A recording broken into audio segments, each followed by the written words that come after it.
I was watching the press conference, but something I was really curious about, which I think was not fully addressed, was the casting period. I'm thinking, like, first of all, how do you know that you can be Diana? And then when do you feel that you actually, got to the point when you can fully embody the character, which is like so crazy, iconic?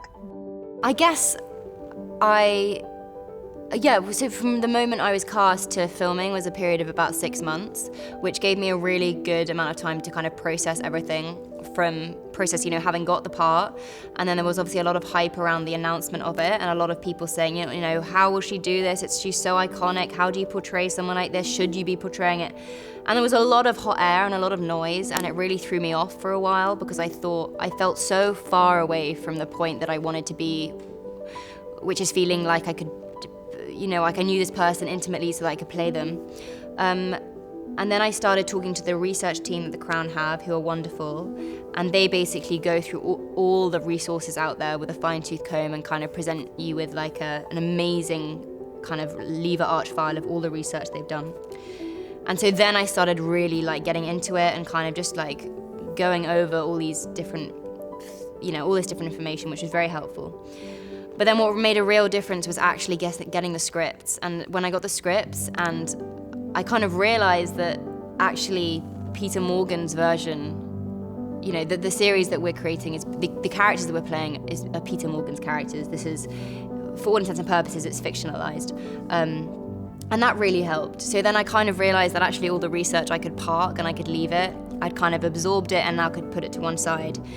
And then I had the scripts in front of me and could deal with the, going through and thinking about what she's experiencing in these scenes and working with Polly and William on voice and movement and the psychology. I was very interested in like her motivations and what was driving her and in each scene and like in all the different situations, yeah. When you're playing somebody who was so dear to so many people that because this is contemporary history, this is not 100 years ago, I think it's completely different because she sort of belongs to the lives of so many people.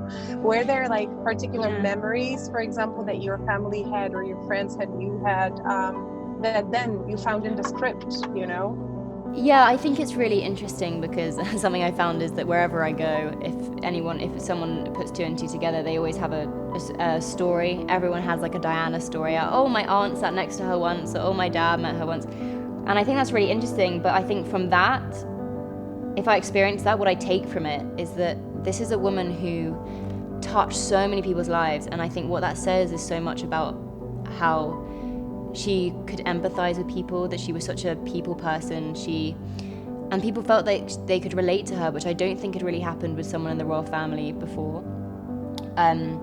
And yeah, so taking, you get things like that, which are like facts, I suppose, or speculation, or people's experiences of this person. And then what I do is I try and like look at them through a different lens and think, oh, what does that teach me about her? What can I take from that? So she loved people. She loved connecting with people. If all these people have stories of her, and I walked past the gates of Kensington Palace the other day, and there are all the flowers for her still every year for her birthday. What does that teach you? It teaches you that she was adored. And normally when people are adored, it means they give themselves so much to others. And, it's that kind of thing. It's interesting.